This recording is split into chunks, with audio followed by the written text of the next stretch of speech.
and Philadelphia has it.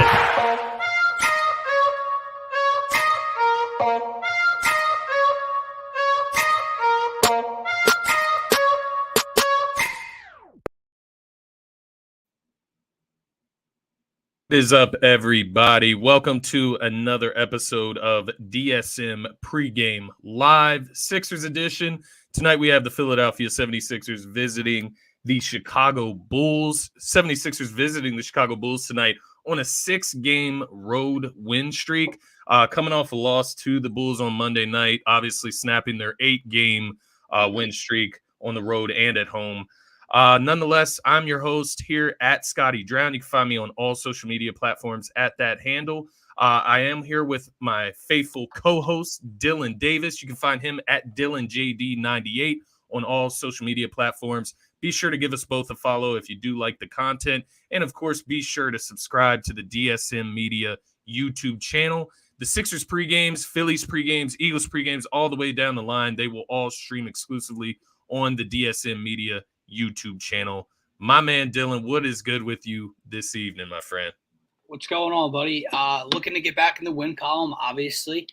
The Sixers have been winning so much as of late over the last couple weeks, couple months. It feels wrong. It feels weird coming in here and having to discuss a loss, but nonetheless, we get right back at Chicago tonight to get our revenge. Sure. Same way they kind of did with Miami Heat. It's the old Sixer way, right? They drop the game at home, then they'll go on the road and they'll win big that game. Obviously, right before we started, no James Harden tonight, so the odds have shifted more towards a Bulls line. But nonetheless, we'll see if they can get the job done. But I'm feeling good, man.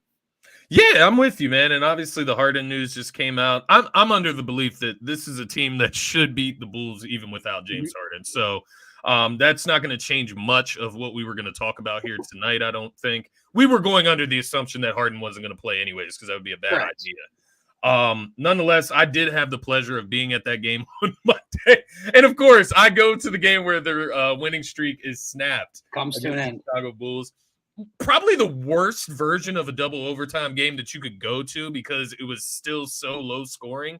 Ended up being a 109-105 loss for Philadelphia at home. I mean, that's ridiculous with two extra periods there at the end.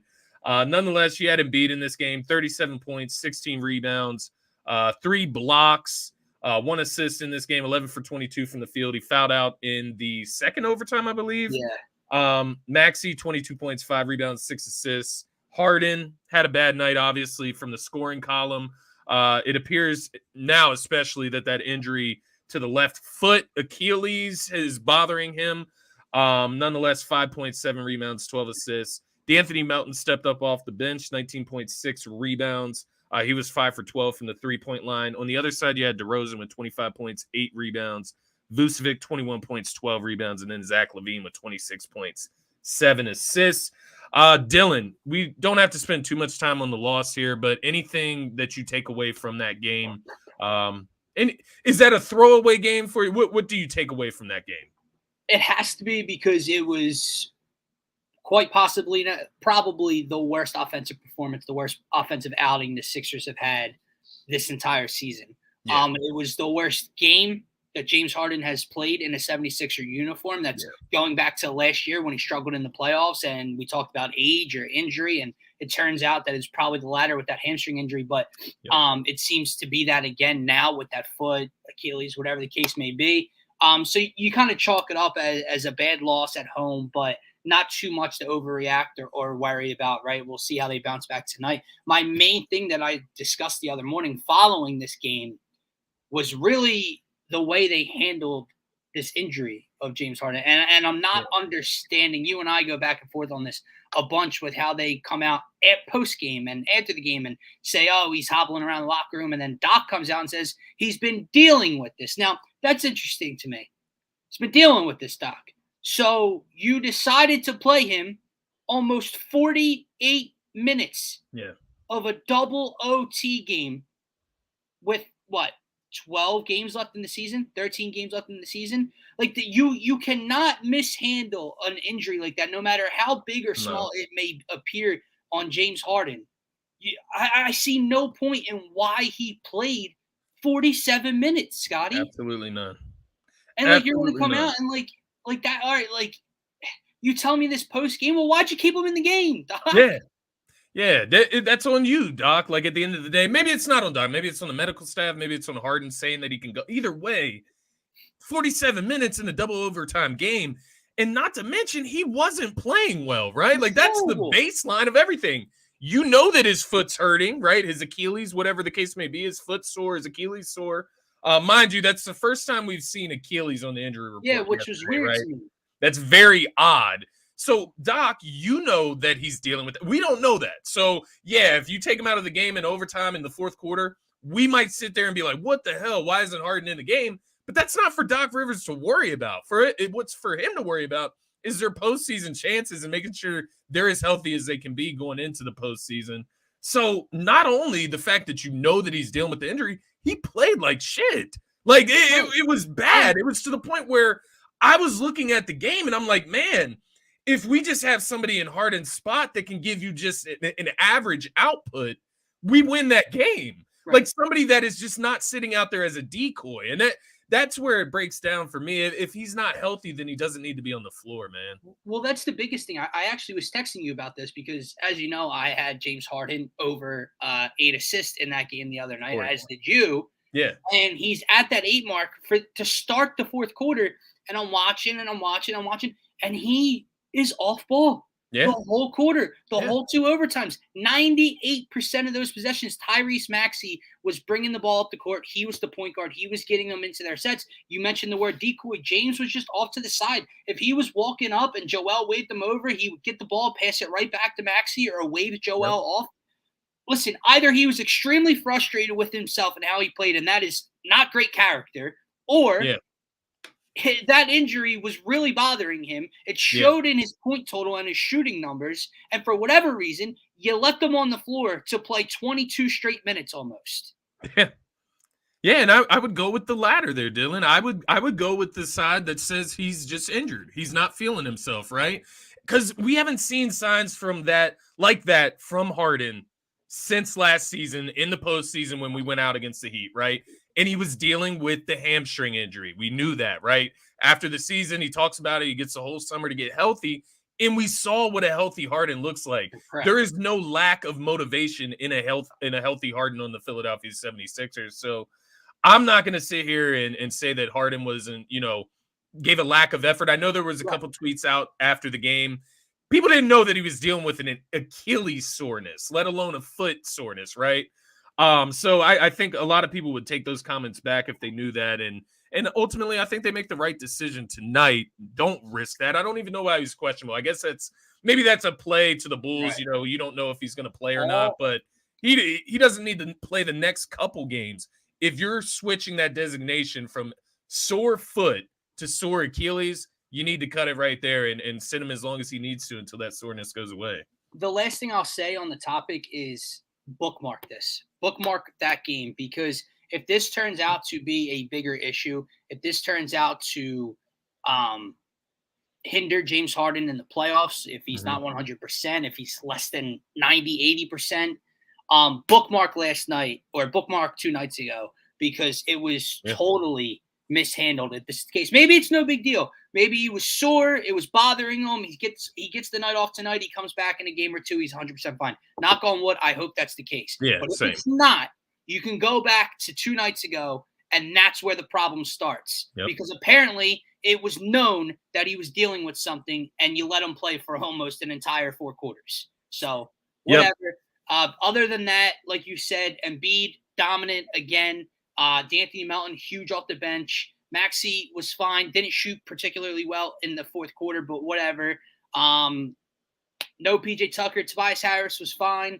It was a bad offensive night for the Sixers. And James Harden wasn't James Harden. So that's all you can really chalk it up as. Yeah, very, very seldomly will you see the Sixers score that low of an amount, period, in regulation. Oh, they didn't hit their team total in 2 overtimes. Right. In 2 overtimes, they couldn't get to the team total. So not very often that the Sixers are going to do that.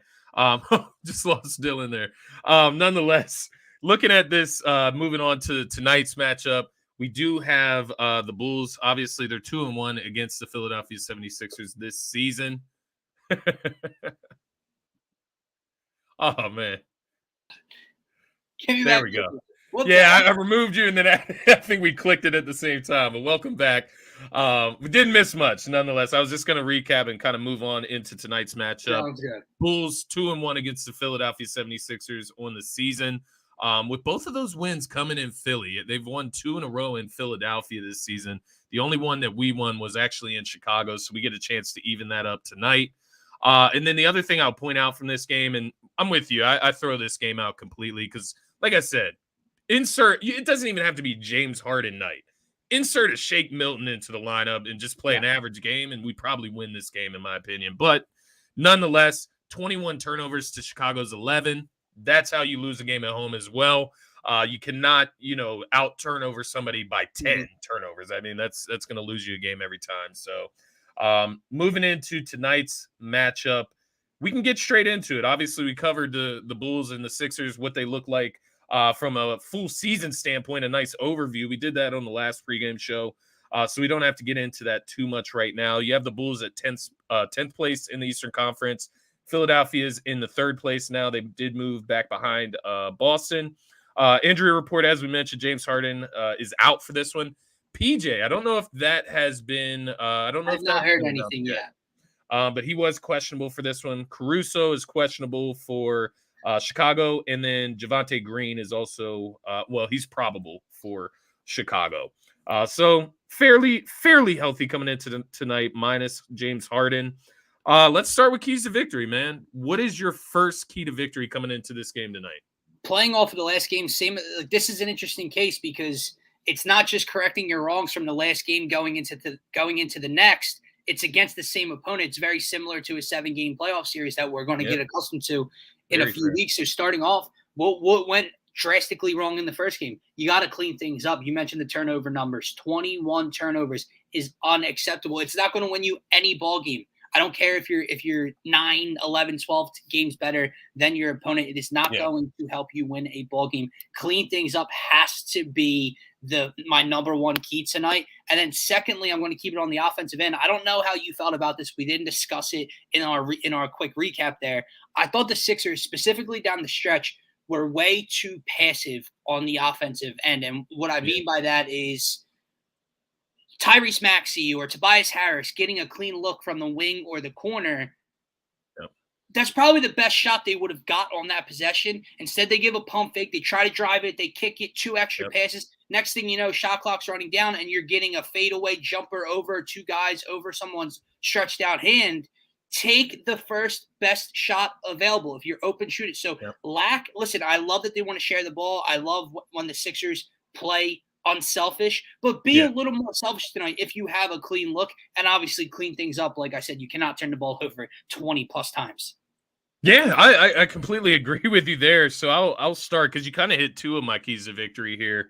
But I'll start with Melton and Maxey, and I pinpointed them because I thought they looked really messy, especially in the overtime periods. Mind you, they both individually had pretty good games in this matchup with Chicago. Right.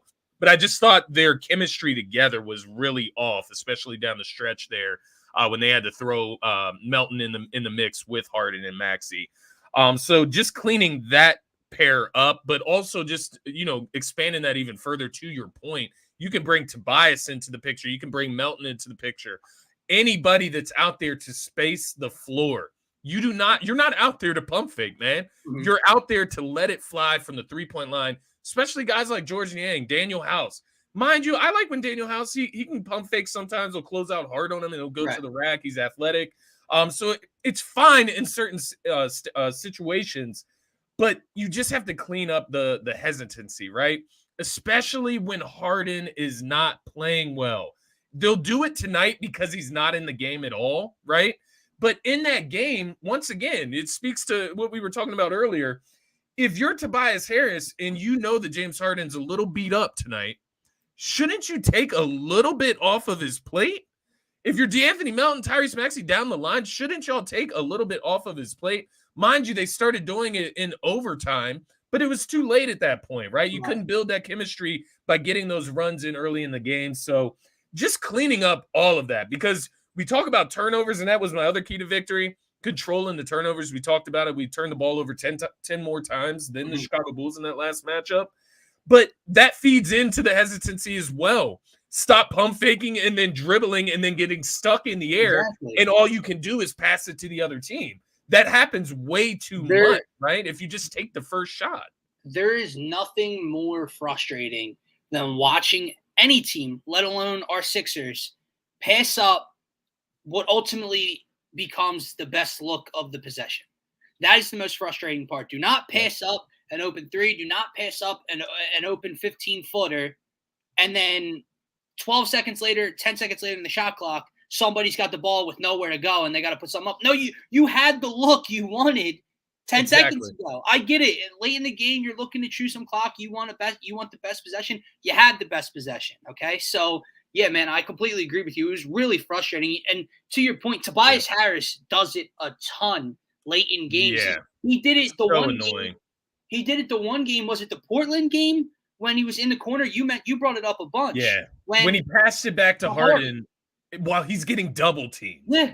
Like, it doesn't make sense, man. You're out there. And mind you, this is where the Tobias criticism comes to fruition, right? Because I try to take it easy on. I try to slack off of it a little bit just because everybody is so full force on it. But this is where it comes from. It comes from being hesitant, especially in clutch moments against good teams, right? Chicago isn't the world beaters of the East, but they are the 10th seed. They're in the play-in tournament. They're the 10th ranked defense in the NBA. So it is a little bit tougher competition. We don't want to see him shrink. Mind you, he was great in the first half. He got what? That's the problem, Scotty. But then you disappear. We can't have disappearing acts. I was just going to bring that up to you. I believe he scored 9 points in the first half, which doesn't sound like a ton, but as your fourth option, 9 points on efficient shooting and a half, it's pretty damn good. Dude's on pace for 18. Hell, if he finishes with 17, whatever the case is, what do you finish with? 14? 14, 5 points in the second half. To your point, with a struggling James Harden. It's not like Harden had his thing going, and so did Joel, and so did Melton and Maxey, and he's taking a back seat. You needed someone to step up. Exactly. He has to do that at times. Listen, I know the contract talk comes into play, and whether it should or shouldn't, because he ultimately is the fourth scoring option on this team. And I would say Tobias Harris as your fourth scoring option is a pretty damn good option to have. I would agree. But I need some sort of balance, some sort of equilibrium with the guy. Like, you cannot have a good first half and then come out and give me 3 points in the second half. You can't have a great first half and give me 5 points in the second half when we need you. It just can't happen. And it wouldn't happen if you just take the shots that are there for you. If you just play the game that is in front of you, it wouldn't happen. I feel like Maxey and Tobias, they get in their own heads. So I don't want to say so much because Maxey's not on the same scale as Tobias. I just don't want that to feed into Maxey's mindset, his gameplay, right? Final key to victory for me, and I don't know if you have any other ones. I'll throw it to you after this, but Embiid, right? We don't harp on Embiid too often, man. Just stay out of foul trouble, right? Like we need you at the end of games. It's been the last two, and mind you, sometimes you just can't control it. Like against the Cavs, right? They were calling some fouls that weren't fouls. They took some fouls away that may have been fouls. And then against the Bulls, some of those fouls down the stretch, they were very soft. But with that being said, you just can't put yourself in position to where, you get one soft call in the fourth quarter and you're gone for the game. The Sixers can't finish games without Embiid on the floor. And you saw that once Embiid fouls out of that game was over. That the offense had no chemistry. They weren't able to do anything against Chicago. So I think that would be my final. It's not necessarily harping on Embiid and like his fouling tendencies. It's not like he's had a problem with that all season. Let's just get it under control now. It's been 2 games in a row. Let's not let it happen again.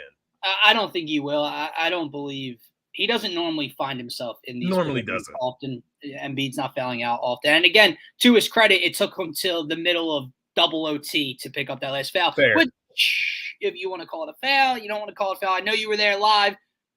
Probably not a foul. But I don't want to call it a foul after you don't call the foul for Harden. Let me put it that way.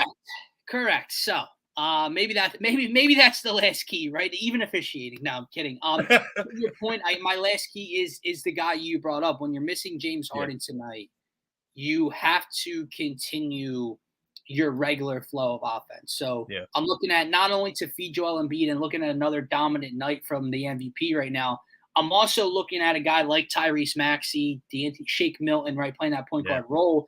Can they have some form of a two-man game without Harden on the floor? That's what I'm looking for, because you've seen it in the past. He used to do it with JJ. He did it with Seth Curry. He can do it with other guys. Now, you would argue those guys are much more sharpshooters from beyond the three-point line than Maxey or Shake, but I don't see any reason with a point guard as quick as Tyrese Maxey, you couldn't run a pick and roll, a two-man game with Joel Embiid when things go and get tough. And I honestly, Scotty, I think that's one of the reasons the offense got so stagnant the other night. Whether that was Harden's injury, whatever, they did not go to that two-man game at all in the fourth quarter and both overtimes. They tried to run it twice, and it was a kickball both times, and they never went back to it. That's their bread and butter. That's their game ender, right? Their closer move. So to me, finding some sort of familiarity there, whether it's Shake or Tyrese tonight, finding a two-man game with Joel and just feeding 21, man. Like that's the bottom line. He should be able to have his way again. It's such a good point, man, because that's something that kind of I may have looked over when I was coming into tonight's show. And it is that connection specifically between Embiid and Maxey, right? And they don't do it a lot. They don't run a two-man game too often, right? Because Maxey, a lot of the time, will try to force feed the ball to Joel in a place where the ball just doesn't fit. Like, that's something that Maxey really needs to work on. He looks to create very early on in the shot clock. So that's another thing. Like, Harden's got patience, and they allow the shot clock to break down before they get into that set. Maxey is, he's the energizer buddy, right? He's ready to go 100 miles an hour. Get a bit frantic at times. So I don't know. It'll be interesting to see how they manage that tonight. No, I completely agree with you here. Before we get into best bets, let's move to predictions, X factor of the game. What are we looking at tonight? How are you feeling about this game going into it? Obviously, it's a bounce back opportunity here. And then who would be your X factor / player of the game in this one? I think it's got to be the protege, right? I have to go with Tyrese Maxey tonight. Obviously, I think Joel Embiid is going to get his, but you need that guard play. And when you're minus James Harden tonight, obviously you were almost minus James Harden to a fault last time out. At least his presence was felt, right? When you're minus that guy, the league leader in assists, he's averaging 22 points per game.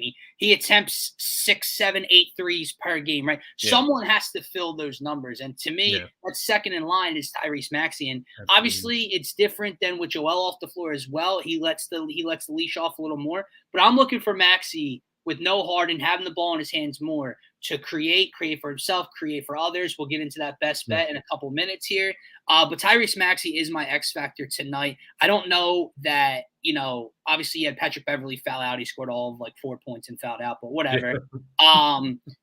So he can't keep up with Tyrese Maxey. Levine, I don't think they have anybody to really stay with a guy as quick as Tyrese. So he's my X factor. My goal of the game, I'm going to roll with what I just said as my key, man. I think if you share the same sentiment with me, it's not just for tonight. It could be for playoff purposes, finding a two-man game without Harden on the floor. I think that could be critical, whether he's injured, whether he's in foul trouble, whether it's not his night shooting the ball and Tyrese is going to take over in the fourth quarter. You have to be able to get Joel the ball in the fourth quarter. And that's the easiest way they do it with that two-man game. So finding some sort of rhythm there is my goal and prediction overall. I think they get the win. This team has been playing too damn well to drop back-to-back to the Bulls. I'm not trying to discredit the Bulls. They're a solid team, right? You mentioned 10th seed, DeRozan, Levine, Vooch. I got it. They're not losing back-to-back tonight, man. Harden, PJ or not, Joel Embiid will take over. Tyrese Maxey will have himself a night, and the Sixers will get back in the win column. I love it. Yeah, and I do agree with your goal of the game. I'll just say that at the forefront here. Just finding that congruency, finding that chemistry without Harden is going to be a huge part of this. Because regardless if Harden is healthy going into the playoffs or not, there's going to be times where he has to come off the floor. And you need to be able to run that offense, right? So I'm with you there. As far as X factor in the game, I do like your pick of Tyrese Maxey. I'll go in the opposite direction. I'll go DeAnthony Melton in this one. He played well in the last one, 19 points, hit 5 threes in this one. I just want to see him come out, play confident, right? He's starting to get some of the athleticism back. He's getting to the rack a little bit better, getting a little bit more lift when he goes in the air for layups, dunks. So I'm glad to see that. But just looking for him to be active out there, right? be a disruptor. He can do Matisse type things when it comes to stealing the basketball in the defensive end to the point where it disrupts the entire game because he can also be effective from beyond the 3-point line. So I'm looking for him tonight. Help on the glass, help on defense, and then just hit the open shots that are there for you because they're going to be there. To your point about Maxey, I do agree with everything you said there. And I think the main thing we see from Maxey is when he is fully confident, he's willing to let that thing fly, man. And he's not thinking about it. He's not hesitating. He's letting it fly, whether it's right behind the 3-point line or 3 feet behind it, right? So that's when we know that Maxey's at his full optimal play, right? So I do want to see that from Maxey tonight as well. So just to reiterate that goal of the game, right? Getting those guys on the same page. Prediction wise for the game, I'm going with you. I'm picking a Sixers win in this one. I'm looking at it maybe 115, 107, 116, 107, around that range. I think it is a semi-close game, especially with Harden being out. But they'll get to the fourth quarter. I think they'll be able to pull away and get a little comfortable. Not saying that Embiid's going to get a fourth quarter off tonight. Maxey's going to get a fourth quarter. I don't think it's going to be anything like that. I do think they'll just pull away comfortably by the end of this one. Because I think the main thing, Sixers are going to come out and play some defense tonight, right? They're not going to shoot as bad as what they did in that last game. So I don't think that we're going to see a 105 outing from the Sixers in this one, right? Mind you, the Bulls do have a pretty decent defense, but I just think when you have Embiid, he's rolling. If you get Maxey out there fully confident, you should be able to get this W even on the road tonight. And quite honestly, we're talking about a number 2 or number 3 seed in the Eastern Conference. You shouldn't lose 2 games in a row to the 10th seed, whether you have Harden or not. So I'm going with the Sixers dub in this one as well. We got to, right? You cannot drop 2 in a row. Especially when you're fighting for seeding at the moment. Exactly. You know, it's very interesting. I was talking to my uncle over the weekend about where you kind of want to fall because as it would line up, I believe in the moment at the 3, we're lining up with the Nets, if that's still correct, where you could potentially, if you went to the 2, you could potentially be seeing the Heat or the Net or whatever the case may be. So you almost kind of want to stay in the 3 potentially for that better matchup. But then you expect the Sixers to at least win the first round, regardless of who that lower seed is. So then you would obviously love to have at least the 2 to have that home court advantage versus the Celtics or the Bucks, whoever that potential 3 seed matchup could be. So you're probably you're fighting for the 2 seed at this point, but it'll definitely be interesting to see. Like, oh man, if we could have got the Nets in the first round, you would probably take the Nets over the Heat, correct? Yeah, honestly, I mean, you have to look at it once you get to the playoffs. Star power. That's what it comes down to at the end of the day. Heat have 2 guys that you could consider stars, maybe even 3 if you winning culture as well. They really were like shot away from the finals last year. Exactly. They were the first seed in the East. They were, 1 game away, or 1 shot away from the NBA Finals. Like, they knocked us out last year, right? So I don't want to play the Heat. They're a great defensive team, especially better than the Brooklyn Nets. That's not my ideal first round matchup. Okay. Let me ask you this: who would you rather see the Boston Celtics play in the first round? Who's the better match for them? The only reason I say that, who has the better chance of knocking the Celtics off, and then we can go and have home court advantage anyways? So the Heat, to me, like if you're any team, if you're any top seed, they're the better matchup regardless. You don't want to see. You're not loving the idea of playing that team that almost went to the finals last year. Yes, they've struggled. They dropped down. They're still a talented team, right? The Knicks I'm not saying the Knicks beat the Celtics in a playoff series. The Knicks are 3-0 against the Celtics this year. So, like, if you want to throw the argument at me as a Philly fan that, we can't beat the Celtics, apparently the Celtics can't beat the goddamn Knicks. So who knows what happens in a series? Yeah, I think that's fair, man, because at the end of the day, we can't worry about that, right? We're going to play whoever's in front of us. At the end of the day, main thing, you should just try to get as high a seed as you can so you can get home court advantage as long as you can. Yep. So simple as that. Let's get to the best part of the show, the best bets segment. We did have a couple of these plays that have shifted. This was obviously these plays were placed a little bit earlier. Now, the Embiid over 2.5 blocks and steals, I think that line just moved a little bit to -135 rather than -125. Maxey over on assists. I know that moved up to over 4.5. Yeah. And it looks like that is at minus 135 now. Yeah. So juice isn't there as much. We took advantage of the plus 100 there. Sure. But nonetheless, I do think he's going to get over 5 assists as well in this game, because he's going to take that playmaking role over, right? And I think, when you look at that situation, if we could see how off track Maxey and Embiid are playing together, they can see that as well. I'm sure they're going to put the improvements in. Joel had that conversation with him, right? A couple weeks ago. So yeah, so I think Maxey's going to get to that number. He got to that number last game, anyways, right? He had 6 assists in the last 2 game. games. He's been over 6. No Harden. Yeah. So I think Maxey's going to hit that mark easily. Just like Harden, you're going to get 4 or 5 assists just from giving the ball to Joel Embiid, right? Exactly. So that's why I like Maxey in this one. I know you do too. 76ers team total, I believe that moved down to 110.5. Yeah. Same money though, minus 110. So of course we're gonna lay that. The Sixers are averaging 115 points on the season per game. The last game you score only 105. It's an anomaly, man. Yeah, it's an anomaly. I'm gonna go with the Sixers. We think they're getting the W tonight. If they're getting the W, they're getting over the 110.5 mark. We were going to lay it at 112.5. So 110.5 is even better. Yeah. And then finally, the Joel Embiid over 2.5 blocks and steals. That line has moved to minus 135. But nonetheless, still just as good, right? Only loses a little bit of juice. He's hit that mark in 7 of the last 8 games. So he's a lot of the time getting 3 blocks alone, let alone getting 3 blocks and steals. So I absolutely love this prop tonight. Yeah, no, I'm with you, man. Guys, obviously, we wish we could have got this play out earlier, but we went live right as the news broke that Harden was out. Once that happened, the books took all the props down and reloaded them up with the correct odds. So we got Maxey over 3.5 at plus 100. Like Scotty said, it moved up 1 assist to 4.5. And it's minus 135.